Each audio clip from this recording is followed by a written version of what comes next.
107.7. Mhlekazi wami kunjani? Nangoku asikayeki bhuti. Thank you so much for joining us this evening, Mazwi. Let's maybe start off here. Briefly explain to us, of course, the work that Vumelana Advisory Fund does for the purposes and the benefit of some of us who might not be aware. Sure. So, Vumelana Advisory Fund was established in 2011 as a legacy program of a partnership between business and government in the erstwhile business trust, which itself had targeted to resolve the critical challenges facing our democratic dispensation. And so out of that initial effort, the aspect of land reform and how it could be used to bring communities into an inclusive economy took center stage. And so Vumelana was then established as a program with a core offering of making sure that the risks for communities that own land under the land reform program and investors who would want to work with those communities, the advisors that would work to put those communities into partnerships with those investors, as well as government investments, to make sure that all of these parties' risks are secured or mitigated to make sure that land reform is a success. So we are a non-profit company providing advisory services to parties that have to come into agreement to make land reform a success. Yeah.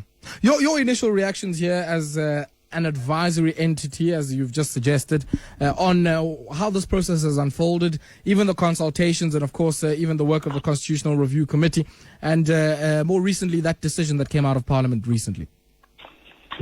So we've seen the process unfold over the past 12 months, from the time a motion was put to its adoption, to the establishment of the review committee, the consultative process, up to the point now where a decision has been made to adopt a change, in Section 25 of the Constitution, which now takes us to the next step, which is about now crafting the necessary legislative changes, reflecting those also in terms of the supporting act.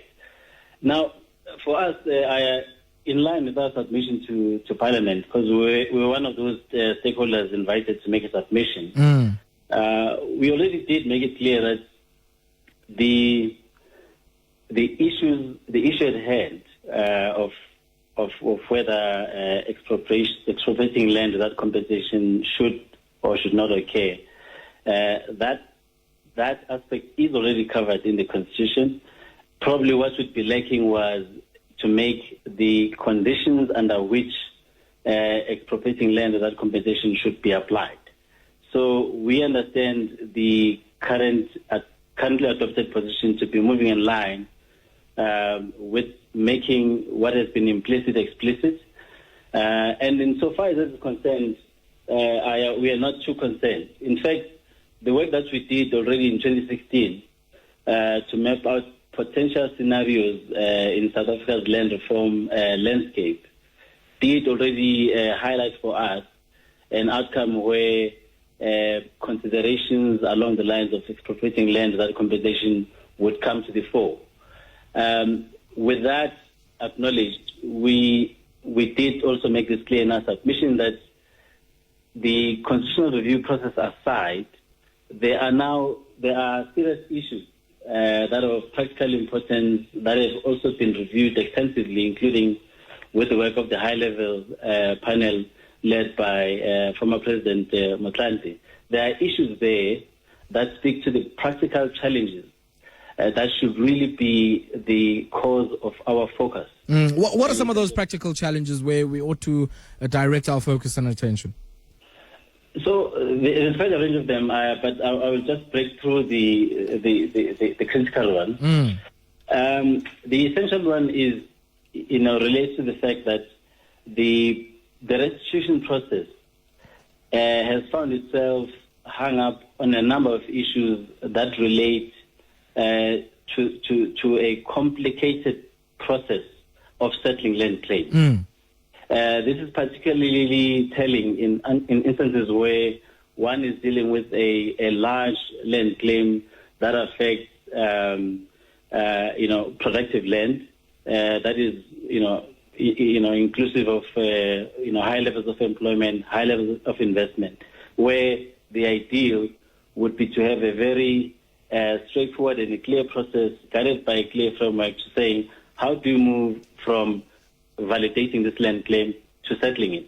We are finding that the processes within the restitution arm of land reform are quite complex, and that is hampering progress in that space. The other issue has to deal with the budget allocation for land reform.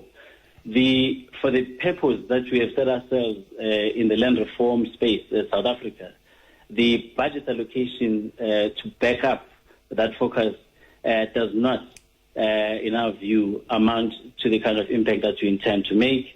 If you look on the side of redistribution as one of the arms of land reform, what we have highlighted there as weaknesses has to do with the fact that the manner in which the beneficiaries of the redistribution process, how those beneficiaries are selected, has been an issue of contestation. It has been very ambiguous. It has not been as objective as it should have been, how we select the beneficiaries. And on both arms, whether you're looking at restitution or redistribution, the post-land transfer support program, this has been one of the weak points of the land reform program. And in our view, what we are seeing now in terms of the response and the parallel processes that have been playing out in our space is that the players have already been working ahead of this process. I'm talking here about your major agricultural players, your major players in the mining and the banking space.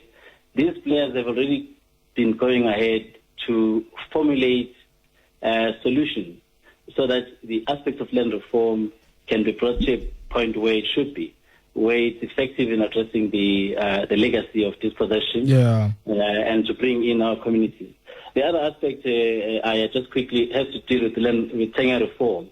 So tenure reform speaks to how one brings into security the rights of those families who are in the former homelands or in communal areas, as Lalinda would, to say the manner in which the rights of those 17 million South Africans, the nature of the island rights has been ambiguous, has been risky for years. And this is one of the aspects that should be attended to, to make sure that the land reform program is a success insofar as redressing the historical legacy of dispossession. Okay. Last one on my end. Unfortunately, we have run out of time for this conversation. And I guess just from the sort of problems that you framed around post-settlement support, one would think that many of those who are grappling with this issue would look at a model that you guys have worked in from a partnership perspective, and that's these communal private partnership programs that you've put out, where beneficiaries of land reform are linked together with investors in order to make the land profitable. And I wonder whether or not this is something that has been considered in this conversation and how successful it has been. Yes, so that's definitely the challenge here for us moving forward. With the constitutional review process aside, and taking its course into the amendment of the law and so forth, we believe that we can now move our focus and really zoom in on those instances where there's been amazing transformation initiatives in the agri space, in the mining space, to where we can then focus and say, how can we scale these success stories? Because what we're seeing out there is that there's a whole lot of goodwill in the various sectors of our business, where people are taking the lead in terms of demonstrating what can be done with or without government support, with or without the backing of the financial institutions, which can then later on be replicated as policy areas for government to consider. Okay.